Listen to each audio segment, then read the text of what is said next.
자, 안녕하십니까. 자, 공인회계사 김용석입니다. 자, 2021년도 우리 정부회계 공인회계사 1차 기출문제 같이 한번 살펴보도록 하겠습니다. 자, 이번에 기출문제, 2021년도 기출문제는요, 예년보다는 조금 난이도가 올라갔어요. 조금 어렵게 출제가 되고 있는 경우로 바뀌었기 때문에. 자, 그래도 우리 5문제 중에 4문제 정도는 뭐 우리 내용만 잘 숙지하셨으면 충분히 맞출 수가 있는 문제고, 특히 굉장히 심플하게 공부하는 것보다는 조금 내용 있게 공부를 하셔야 아마 내년도부터 이게 한번 이렇게 난이도가 조정이 되면 내년도에도 조금 더 어렵게 될 수도 있기 때문에 조금은 이제 내년도 2020년도 공부하신 분들은 조금 세밀하게 공부를 하셔야 될 것 같습니다. 자, 5개 간단하게 한번 살펴보도록 하겠습니다. 자, 36번은 국가회계 문제고요. 자, 옳지 않은 건데 주로 용어의 정의에 대해서 묻는 거예요. 자, 해답만 빨리 하도록 하죠. 자, 5번이 정답인데 5번. 자, 연금 충당 부채. 자, 재정 상태표일 현재의 연금 가입자에 대한 근무 여행에 대한 대가로 여기까지 맞는데요. 자, 우리가 연금 충당 부채로 주로 기록하는 게 이제 공무원하고 군인인데, 자, 그 연금이라는 거는 퇴직할 때 딱 주는 퇴직금이 아니잖아요. 그럼 이제 계속 그 사람이 퇴직 이후에 나갈 돈의 어떤 현재 가치를 얘기하는 것인데, 지금 설명하는 거는 어떤 퇴직 시점의 어떤 금액을 얘기한다고 되어 있는데요. 자, 이 표현은 어디에 있냐면, 제 교재 CPA 1차 시험 정부회계 페이지 135에 가면 퇴직수당 추정 지급액이라는 게 있습니다. 그 퇴직수당 추정 지급액 정의에 이제 뭐가 있냐면, 장래 퇴직 시점에 지급해야 될 금액으로 예상되는 퇴직 시점의 장래 추정 보수랑 그 추정 근무 기간 동안에 보험 수리적 가정을 반영해서 산정한다고 되어 있는데요. 이 표현이 거기랑 똑같다는 것이죠. 그러니까 5번은 연금 충당 부채가 아니고 퇴직 수당 추정 지급액이라는 거에 대한 설명을 이제 그대로 복사해서 마치 연금 충당 부채인 것처럼 설명을 했으니까 5번은 틀렸다라고 보시면 되겠죠. 그래서 이제 이런 부분이 우리 교재에 조금 이제 세밀하게 들어와 있는 부분들이니까 이런 부분도 좀 꼼꼼히 봐야 이제는 대비가 되지 않겠냐 이거죠. 37번은 뭐 너무나 쉬운 문제입니다. 37번은 난이도 하라고 보시면 되고요. 자, 옳지 아니한 것은 물어본 거예요. 자, 정답은 2번인데요. 2번인데. 자, 화폐성 외화자산과 화폐성 외화부채는 기말 환율 평가를 하니까 환율 변동 효과가 발생하고요. 근데 그런 환율 변동 효과를 비교환 수익에 반영하는 거는 뭐 상상도 못할 일이죠. 이건 듣도 보도 못한 것도 아니고 말도 안 돼서 하는 거기 때문에 2번은 되게 쉬운 문제죠. 2번은. 그럼 정답은 뭐냐? 우리 124페이지에 똑같이 나와 있죠. 그죠?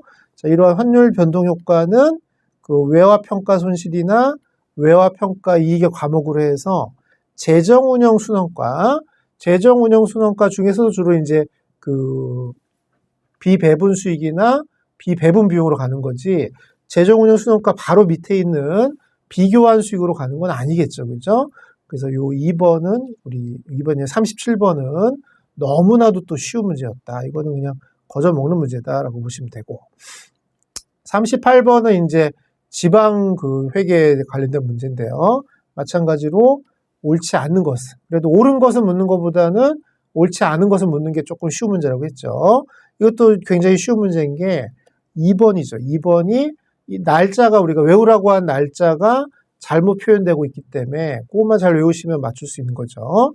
자, 지방자치단체 출납은 회계 연도가 끝나는 날로 폐쇄한다. 거기까지 맞죠. 하지만 다만 해당 회계연도 예산에 포함된 경우로서 법에 정해진 경우라면 다음 연도 2월 10일까지 수입 또는 지출 처리할 수 있는 게 아니고요. 우리 교재 182페이지에 뭐라고 돼 있냐면 20일까지라고 했죠. 20일까지. 20일까지면 1월 20일이겠죠. 1월 20일 얘기하는 것인데 2월 10일이라고 했기 때문에. 이런 얘기를 왜 하느냐? 이게 개정이 된 것이에요. 그래서 몇 년 전에는 2월 10일이 맞았습니다만 몇 년 전에 이 지방회계 기준이 개정이 되어서 이 20일로 바꿨기 때문에 그래서 이제 출제자는 과거에 이제 개정 전 거를 출제한 것인데, 어쨌든 우리는 20일이라는 걸 외우고 있기 때문에요. 이것도 쉽게 맞출 수가 있는 거죠. 아주 쉽게 맞출 수가 있는 겁니다. 자, 39번 같은 유형이 과거보다는 조금 어려워진 유형이기 때문에 그래서 아마 2022년도부터는 이런 것도 좀 세밀하게 준비를 하셔야 될 것 같습니다. 어쨌든 옳지 않은 것이고요.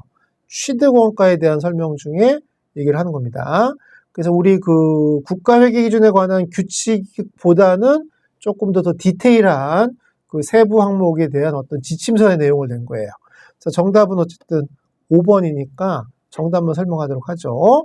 자, 무형자산의 취득원가는 취득을 위하여 제공한 자산의 공정가치와 부대비용을 포함하며, 부대비용을 포함한다는 말은 맞고요.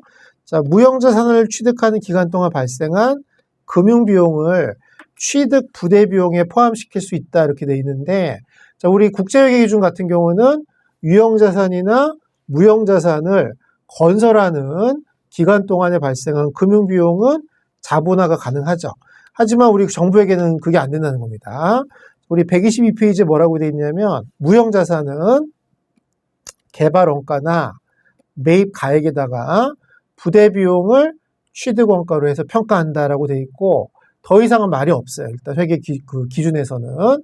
근데 우리 이제 실무 지침서에는 뭐라고 되어 있냐면 그 이자 비용은 취득하는 기간 동안 발생한 금융비용은 자산으로 처리하면 안 되고 전부 다 이자 비용으로 인식하도록 되어 있기 때문에 그래서 5번은 틀렸다. 이거 틀렸다. 그래서 요게 이제 갭 디퍼런스죠. 국제회계 기준과 우리 국가회계 기준 간의 차이점이 바로 요게 이제 존재하는 것인데 자, 요런 트렌드라면 아마 왜냐면 이 출제자가 이제 계속 이제 계속 낼 것이기 때문에 이게 출제자가 3년에서 5년을 출제하다 보니까 이게 한번 이렇게 트렌드가 바뀌면 아마 2022년도, 2023년도는 이 정도 수준이 나올 것이라고 보시고 너무 얇게 공부하면 안 되고 조금 이제 깊이 있게 좀 보셔야 될 것 같아요. 40번입니다. 40번. 40번은 계산 문제죠. 항상 우리 정부에게는 4문제가 서술 문제고 하나가 계산 문제인데 보통은 계산 문제를 국가를 많이 냈었는데 이번에는 지방자치단체를 낸 것이죠. 그래서 거래를 쭉 보고 자, 뭘 물어봤냐면 왼쪽은 재정운영 순원가를 물어본 거고요. 오른쪽은 재정운영 결과를 물어본 건데 자, 물론 다 계산하면 좋습니다만 우리가 또 그 재정운영 순원가에서 재정운영 결과로 갈 때 우리 국가는 비교한 수익이라는 걸 가져가지만 지방자치단체는 일반 수익이라는 게 있죠. 일반 수익. 그래서 이런 것 좀 하려면 주어진 자료 중에 일반 수익만 빨리 계산해서 그 차이를 계산하셔도 돼요. 그래서 그 차이를 계산한다면 왜냐면 이 1번부터 5번까지가 재정운영 순원가랑 재정운영 결과 차이가 다 다르기 때문에 일반 수익만 잡아낼 줄 아셔도 계산할 수가 있는 것이죠. 어쨌든 다 해봐야겠죠. 첫 번째 바로 지방세 수익 50만 원이 바로 일반 수익으로 가야겠죠. 일반 수익. 그래서 번호를 부여할게요. 말하기 힘드니까. 1번 사업순원가, 2번 관리운영비, 3번 비배분 비용, 비배분 수익 같이 가죠. 그다음에 4번이 재정운영순원가라고 하고 5번이 일반 수익이라고 하고 6번이 재정운영 결과라고 한다면 지금 1번의 지방세 수익은 4번에 일반 수익으로 가야겠죠. 이건 일반 수익이라고 보시면 되고 자, 두 번째 자료는 이제 전부 다 사업 순원가를 계산해야 되는데 자, 총원가가 50만 원이고요. 50만 원이고 사용료 수익이 20만 원이니까 여기만 하면 그리고 다 1번에 대한 내용이에요. 순원가는 30만 원인데 자, 보조금을 받았는데 운영 보조 목적으로 보조금을 받으면 사업 수익으로 보라고 했죠. 그럼 사업 수익은 총 20만 원 더하기 2만 원에 해서 22만 원이 되는 겁니다. 그럼 우리 사업 순원가는 50만 원에서 22만 원을 차감하게 되니까 28만 원이 사업 순원가라고 보시면 되겠어요. 그 다음에 관리 운영비는 2번에 우리 관리 운영비로 넣으시면 되는 것이고요.